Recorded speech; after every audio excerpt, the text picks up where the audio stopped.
John Oliver roasted WWE on his show on HBO this past week. Last week tonight, he dedicated a large majority of the show to taking on WWE and the way that it treats its performers. And this segment was perfectly timed for Wrestlemania week. Of course, that was not done by accident. I'm sure a lot of the writers who work with him on the show, who are wrestling fans, made him very aware of that. You know, is Oliver really that big of a wrestling fan, or is he just saying that? I don't know. He might be. He says he is. I guess there's no reason to doubt him. But it could also just be that his writers just got him very educated as far as what to talk about here on the show. But if he is a fan, that's cool. That he would admit that he is such a big fan. But he was able to put that aside and objectively take on WWE on a separate issue, even if he likes them and he likes watching some of their shows. He certainly did not spare them here in this segment. A segment that Jim Cornette, after watching it, called the absolute most truthful outside media piece I've seen on wrestling in over 40 years. The day after it aired, on Monday, WWE's stock price took a hit, fell nearly 3%. It has rebounded a little bit since. When I checked it this morning, it was around $89 a share. I don't know where it is now. So it definitely had an impact. It got picked up in a lot of media, major media publications and websites. If you watched it, you didn't learn anything, I don't think, that you didn't already know. But this was not a segment that was geared to you or me. This was not a segment that was geared to the wrestling audience. This was exposed to a more mainstream audience that knows nothing about any of this, or they're casual fans at best, and they probably didn't even know that wrestlers are classified as independent contractors and not employees, and that they have to pay for their own health insurance, and they have to pay for their own road expenses outside of airfare. They probably didn't even know any of these things. That's the audience that this segment was geared to. They don't care because they don't know enough to care. And now, hopefully, they do. And for as much as WWE loves getting mainstream attention, you just know they were pulling their hair out watching this. Because like I said, it got picked up all over the place. Hollywood Reporter, Time Magazine, among others, all picked this story up. As far as the segment itself, he was very complimentary, I think, about wrestling in general and just how fun and kind of off the wall and over the top it could be. And he showed a lot of clips, a lot of old clips. You know, the beer truck with Austin, the milk truck with Kurt Angle, Vince having his head shoved up Rikishi's ass on SmackDown.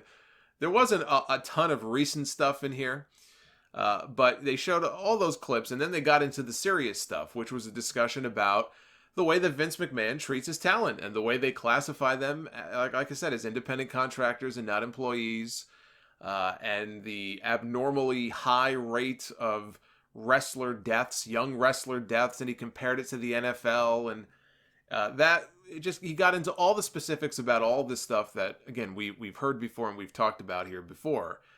I have to defend WWE, just in that they have made some really positive changes in recent years, and really it was since Eddie Guerrero and Chris Benoit died. It was after Eddie's death that they instituted the wellness policy, which at the time they claimed, well, we were going to do this anyway. This was already something that was in the works. Okay. After Benoit passed away is when they really seemed to get serious and started making some real changes. And over the years, they've instituted the concussion testing. And if you're a wrestling fan, you know how seriously now they seem to take that kind of stuff, because there have been matches and angles that have been stalled out because they simply will not let somebody back if they do not pass their concussion protocol. Alexa Bliss went through this fairly recently. Others have gone through it where they feel fine and they just will not be cleared to come back because it's a liability. And well, you would hope they care about the performer's safety, but it's also a liability for the company if they let them back in the ring and something happens. So they do take that stuff a lot more seriously now than they did during the time that, Oliver was showing a lot of these clips in the early 2000s and the mid 2000s, where a lot of these safeguards just didn't exist. They just were not put into place. And also, mentioning names like Randy Savage and Roddy Piper and Chyna and King Kong Bundy. I mean, of all the young wrestler deaths that they could have cited, I would not have mentioned any of those names. King Kong Bundy. I mean, King Kong Bundy was 61 or 63, depending on who you believe, with his birthday when he died. But does anybody really look at King Kong Bundy as a premature wrestling death that you can blame wrestling or blame Vince McMahon for? Like, I don't. I mean, apparently he had health issues he was dealing with for a while. I don't know if they were related to his weight or what. That's just speculation. But he had his own health issues. And he passed away in his early 60s. And that's still very young to die. But it's a lot older than a lot of other guys they could have cited. Macho Man. Also, Macho Man was, I want to say in his mid to late 50s when he passed away. But Savage hadn't wrestled for Vince McMahon since 1994. Not only wrestled, he hadn't even been welcomed back into the company. All ties were severed with him 25 years ago. And really, when Savage's physique really started to change and his body swelled and he got all jacked, it was when he was in WCW. That was when he was obviously pumping himself full of steroids like there was no tomorrow. And maybe that had as much to do with his untimely demise as anything. Again, I wouldn't have included him on a list like this. China had a whole bunch of issues, drug related, and she had her demons and her addictions. And again, I thought was a little off base. Some of the names they cited, but I didn't really find fault with too much in this segment. When you watch that segment of Vince McMahon knocking the papers out of Armin Katan's hands in that HBO interview from back in 2003, boy, does he look like a fucking asshole in that clip. It's not even that he's making the argument that, look, these guys wrestled for other promoters and other promotions, and in some cases they passed through my company and worked here for a year or 2 years. It's sad what happened to them. It makes me feel awful. But no, I don't feel I shoulder the blame the way that you're saying I should shoulder the blame. It wasn't like a measured, reasonable response. It was Vince McMahon acting like his fucking television character, making funny faces and saying, absolutely not, none whatsoever. I bear no responsibility at all. And here, let me act like a fucking dick, and I'm going to knock the papers out of your hand because I'm a 5-year-old in a 55-year-old's body. Boy, did he look like a scumbag. And it looks even worse now. When you watch that clip back and it's how many years later? It was bad then. It looks even worse now. So it's hard for me to sit here and have sympathy for somebody like Vince McMahon when he acts like such a jerk-off. When you watch that, and it just seems he has no empathy whatsoever. He's completely devoid of any empathy. This is a segment that, frankly, is a long time coming from a mainstream, media show. I mean, it's not 60 Minutes or something, but still, there's a lot of people that watch Oliver's content, whether it's on YouTube or on HBO. It gets millions of views online, I know that. And it's about time somebody called them out on this shit. He mentioned during the segment CM Punk. They found the footage of when CM Punk shit himself on SmackDown, which he talked about on Colt Cabana's podcast. They even played that portion of the podcast. And he talked about how he was all hopped up on Z-Packs because he wasn't feeling well, and they just kept pumping him with antibiotics.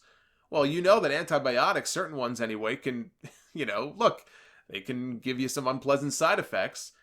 And he talked about how he was wrestling and he shit himself. He shit his britches. He tweeted about it. The company made him take the tweet down. They found the tweet.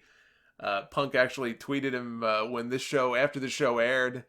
He was tweeting in support of Oliver, and apparently he likes his show. So he talked about all of this stuff, and they got into a discussion also about there's no off-season for wrestlers. And I thought the timing of that was interesting because this week there was a a New York Post article that ran about WWE and other wrestling promotions as well, not just WWE. The future of wrestling on TV and streaming services. And it tied in very well with this John Oliver piece and this idea of a possible off-season. Because there's still people who talk about an off-season. Roman Reigns, a few months ago, was asked about this. Roman Reigns said, I would be in favor of an off-season, absolutely. He would be the biggest proponent of there being an offseason for the talent. He would absolutely get behind it. This is what Roman Reigns said. Roman Reigns is one of their biggest stars. So people still talk about this idea like it's actually realistic. And my answer is always the same every time this comes up. And in reading this article, I'm glad it ran, because it just proves my point. It's just not practical. Case in point, there's a quote in this article from this guy, Jacob Ullman. He's the Senior Vice President of Production and Talent Development at Fox Sports. Fox is their new partner, right? They're moving SmackDown to Fox in the fall. This is what he said about WWE. It's unique in that it's 52 weeks a year. We've never broadcast a sport that's 52 weeks a year. Live programming becomes that much more important and really is the kind of foundation for our new version of Fox. And that right there is the biggest reason why there will never be, and there can never be, at least in WWE, a true offseason. It cannot happen. It is not practical. They have signed contracts, billion-dollar contracts, with NBC Universal, with Fox. Combined, it's almost $2.5 billion they just signed for the next 5 years, with the expectation of getting content 52 weeks a year. Live content at that. Now, there might be 1 week at the end of the year for New Year's and Christmas where they'll tape the shows early. But by and large, you're looking at 51 or 52 weeks a year of live content. That's what they're contracted for. They didn't sign deals with WWE for them to say, hey, here's what we're going to do. When WrestleMania is over, we're going to take off in April and May. And we'll come back in June. And in the meantime, you can show old episodes of Raw's War from '98. Now, granted, a lot of those shows are probably a lot more exciting than the first run shows they would air. But what do you think Fox or USA would say to that?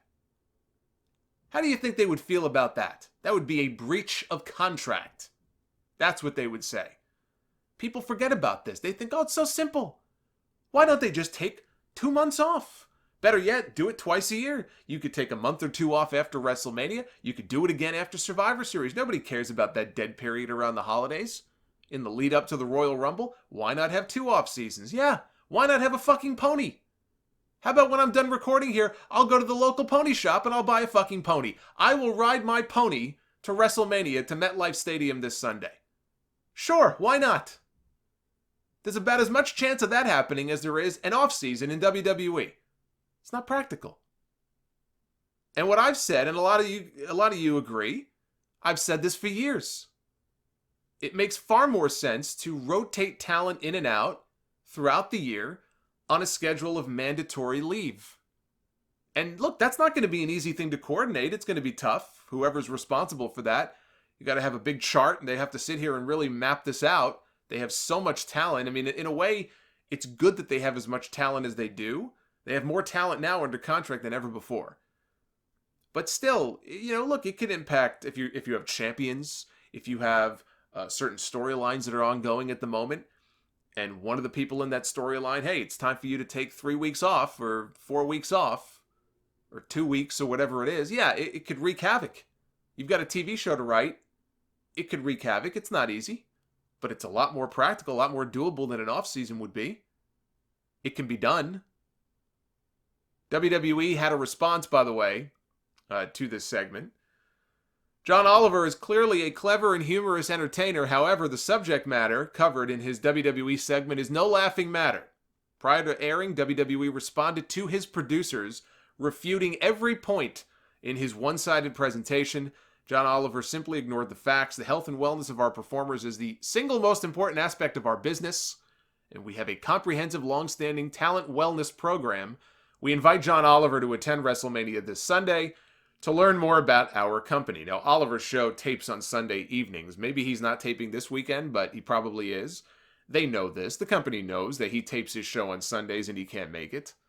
His show tapes in New York. I think it tapes at around 6:15. Typically, it airs at like 11:30. But about 6:15 in the evening is when his show tapes. Even if he wanted to, there's no realistic way for him to get to WrestleMania unless he shows up late in the middle of the show. It's not happening, and they know this. So John Oliver is not going to WrestleMania. But the biggest thing that they covered, I think, on this show, and if ever there was going to be some kind of a change, it has less to do with off-season talk. It has more to do with this. And that is this discussion of employee versus independent contractor, this farce in WWE that has been going on for years now. Something else that I've talked about on this show many, many times before. I asked Bob Holly about it. When I had Bob Holly on the show a few years ago, 3 years ago, I had him on the podcast, and he agreed. He says it's ridiculous how WWE classifies its talent as independent contractors right down to the time. You know, at that time, he was talking about there being a dress code. I don't know that they have the same thing now. I think they might. But they were really strict for a while about a dress code. And guys were asking, well, when we're traveling, I mean, at the building, if we have to be wearing a suit or whatever, but like everywhere we go, and they were like, yep, you got to be wearing a suit and a tie. Right down to what the talent is supposed to wear. That's being an independent contractor? You don't tell an independent contractor what to wear. An independent contractor wears whatever the hell he or she wants to wear. Now, if you hired somebody to do work, and this is the example that Bob Holly was giving, because he was having somebody at the time in to remodel his bathrooms or something, and he said, look, I'm not going to have this person tell this person, hey, when you come to my house, this is what you should be wearing. They would tell him to go fuck yourself, and they would go work somewhere else, and they would have every right to do so, because they're an independent contractor and they can do that. You'd have the right not to pay that person, or not to work with them ever again if you don't want to. But under normal circumstances, that's not the sort of thing you'd be able to dictate. And I brought up to him in that interview, the year before, so this would have been 2015, there was a study that was published that used what the IRS calls its 20-factor test to determine whether or not someone meets the criteria for employment status. And they found that WWE met 16 of the 20 different points for its talent to be considered employees. And yet this persists. This independent contractor farce persists. Now, even though I've been talking about it, I'm sure other shows probably have been talking about this for years, John Oliver obviously has a much bigger platform and a bigger audience, a wider audience to get this kind of stuff out there.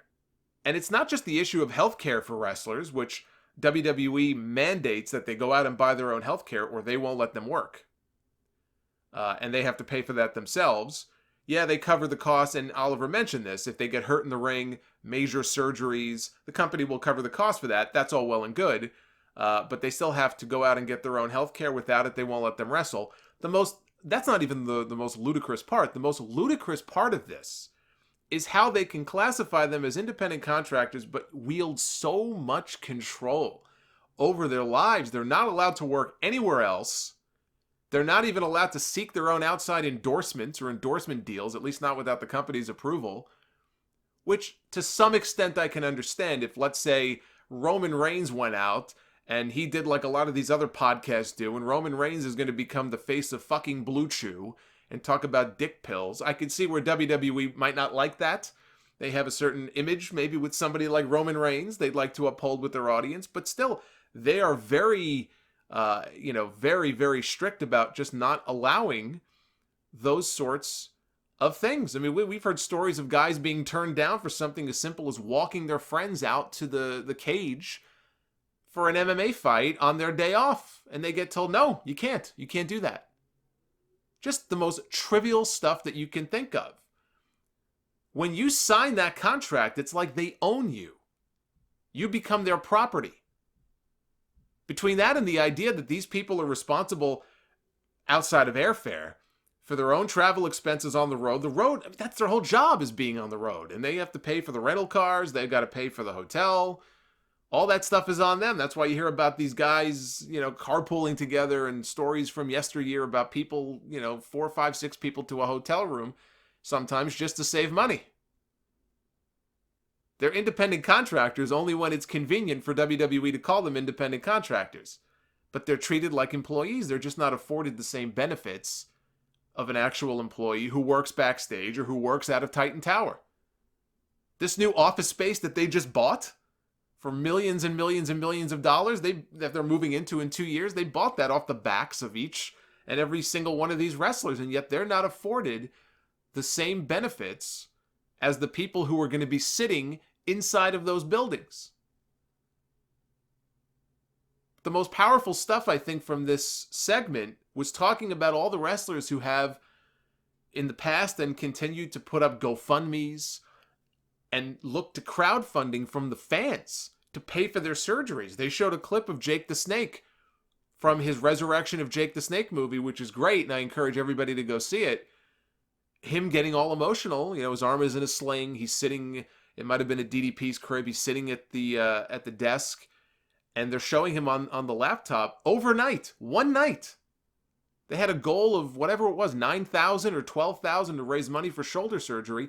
And in one night, they raised $7,000 from the fans to help pay for Jake's surgery. And he's sitting there going, well, I guess it really was worth it. I guess really all these years really did mean something. And it's a pretty emotional thing to watch. But you say to yourself, wait a minute. Why does Jake the Snake or people on behalf of Jake the Snake have to go on the fucking internet to crowdfund money from you and me to pay for his surgery? That's pretty crazy.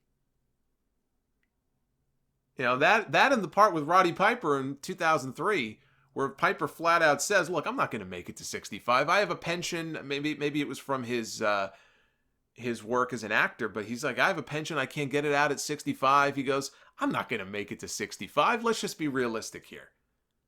And then he didn't. He died at 61.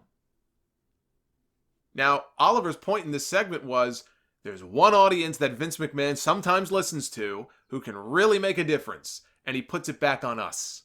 And he says, it's the fans. The fans can really make a difference. Here's the deal. Real change here with this kind of stuff isn't going to come unless talent steps up. And I don't mean just like a mid-card rebellion. I mean a few top names have to step forward as well. Someone like a Roman Reigns or a John Cena, even just one of them is not enough. But it's got to be somebody on that level. Or 2, 3, 4 names like that on that level. With everybody else, of course, who steps forward. Now, the people like Reigns and Cena certainly do well for themselves with the system set up the way it is. Those guys have less of an incentive to want to change things because they already make a shitload of money. And that's exactly why it's so important to get at least some of them on board for something like this. Without them, nothing is going to change. Nothing might change even with them. But without them, it would at least force them to confront the issue and maybe make certain changes, even if it's just changes in the language of the talent contracts. Some kind of change is better than none.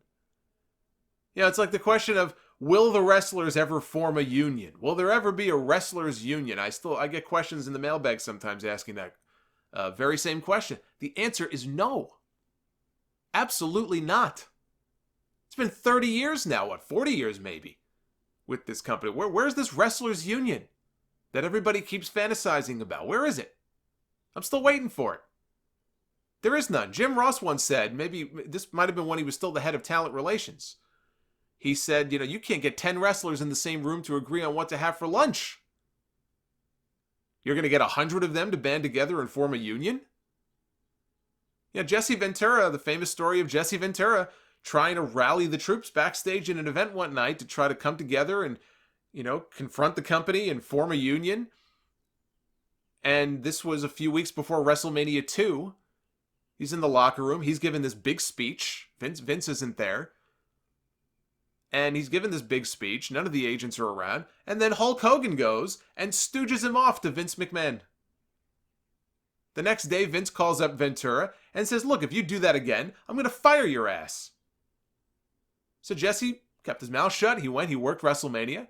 And then he went off to film the movie Predator, which was his very first movie role. When he came back, as the story goes, and he's told this story, he told Vince, look, I'm not going to bring up the union stuff ever again. You don't have to worry about it, because if these wrestlers are too stupid to fight for it themselves, you know what? They get what they deserve. And he never brought it up again. Jesse had his union. Once he filmed Predator, he got his SAG card. He's part of the Screen Actors Guild. So he got health care, he got a retirement plan.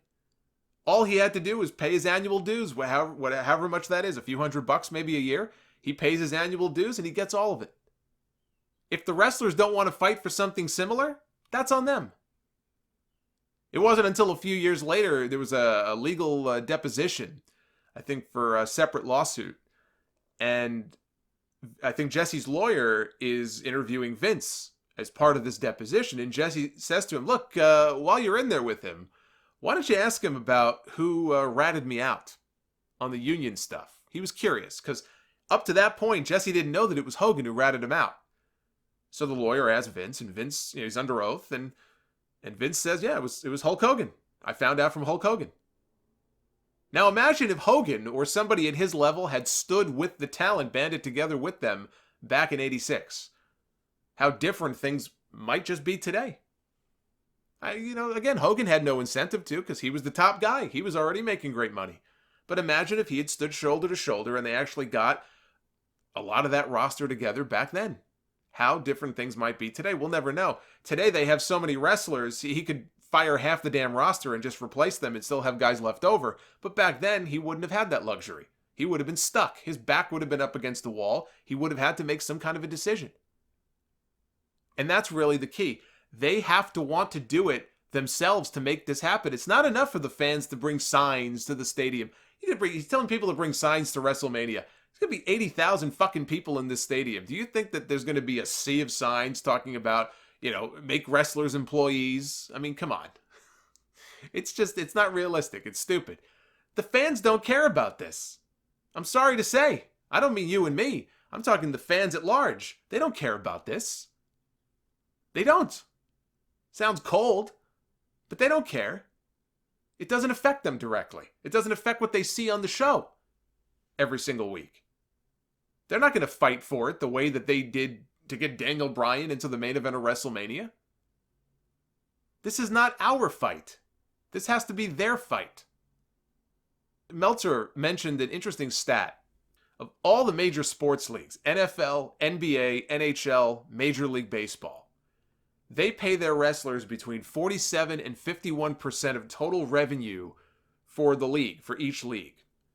UFC, a little bit closer to 14%. WWE, way down at the bottom, right around 8% of total revenue. It's no wonder they have so much money. They get to keep a far bigger piece of the pie. It's also, I think, important to note, this is not just the WWE issue. WWE is a billion-dollar company. So is Sinclair Broadcast Group, which owns Ring of Honor. Shahid Khan, who's backing All Elite Wrestling, has a net worth of $7 billion. Now, we don't know all the details about how AEW is going to operate. We'll find out in time. I get the sense they want to be more talent-friendly, and that's great, but we just don't have all the details yet. The big difference also, I think, with them and Ring of Honor as compared to WWE is that there are a lot of guys who are able to work elsewhere. Some of them are exclusive and they can only wrestle for Ring of Honor or only wrestle for AEW. But a lot of them, they can work elsewhere. They can make independent shots. And even somebody like a Jericho, who's an AEW contracted performer, has said that he has permission to go work out his own deal with New Japan Pro Wrestling. Kenny Omega, same thing. Guys lower down on the card, they can probably go book local shows and independent dates if that's how they supplement their income. That's not something that WWE talent is allowed to do. That's probably the biggest difference between WWE and these other promotions when it comes to this stuff. They have you, they got you in the iron claw, man. You're not going anywhere. You are under an exclusive talent contract with WWE, and unless they have a working relationship with a promotion like Evolve, Gabe Sapolsky's company, and they send guys there occasionally to work, that's about it. That's about as good as it's going to get.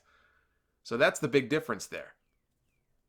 But there's no reason for them not to, these multi-billion-dollar entities and these multi-billionaires, there's no reason for them not to treat their talent the way that they would treat any other employee and afford them the same benefits they would any of their employees wearing a suit. Whether you're wearing spandex or suit jackets, it should not make a difference. But they're not going to change out of the goodness of their heart. The talent has to want to see change. That's what it boils down to. They need to band together and do something about it. Otherwise, this all just falls on deaf ears.